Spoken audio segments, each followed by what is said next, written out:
বিয়ে করতে যাওয়া ছেলেকে বাবা কাছে ডেকে মাথায় হাত রেখে বললেন, আগেকার দিনে নতুন বউকে পালকি চড়ানো হতো কেন জানিস?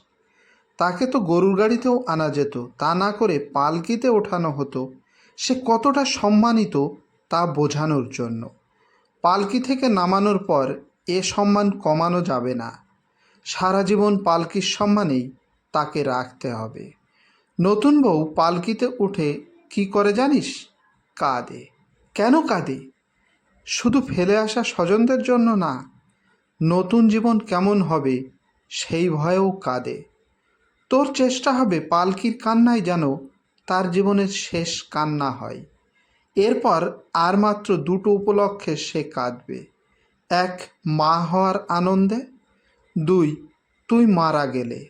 মাঝখানে যত শোক আসবে তুই তার চোখের পানি মুছে দিবি। বউ সবচেয়ে কষ্ট পায় কিসে জানিস? স্বামীর খারাপ ব্যবহারে। দেখ, আমি খুবই বদমেজাজি, কিন্তু কেউ বলতে পারবে না আমি তোর মায়ের সাথে কোনোদিন উঁচু গলায় কথা বলেছি। বিয়ে মানে আরেকটি মেয়ের দায়িত্ব নেওয়া। এটা ঠিকভাবে পালন না করলে সৃষ্টিকর্তার কাছে দায়ী থাকতে হয়। বউয়ের মা বাবাকে কখনো আমার শ্বশুর, আমার শাশুড়ি এগুলি ডাকবি না।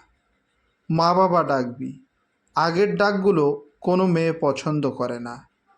তুই ওগুলো ডাকলে বউও আমাদের ওই নামেই ডাকবে। এটাই নিয়ম। মনে রাখিস, সৃষ্টিকর্তার পাল্লা সমান। এক পাল্লায় তুই যা রাখবি, তিনি অন্য পাল্লায় ঠিক তাই রেখে দুই দিকের ওজন সমান রাখবেন।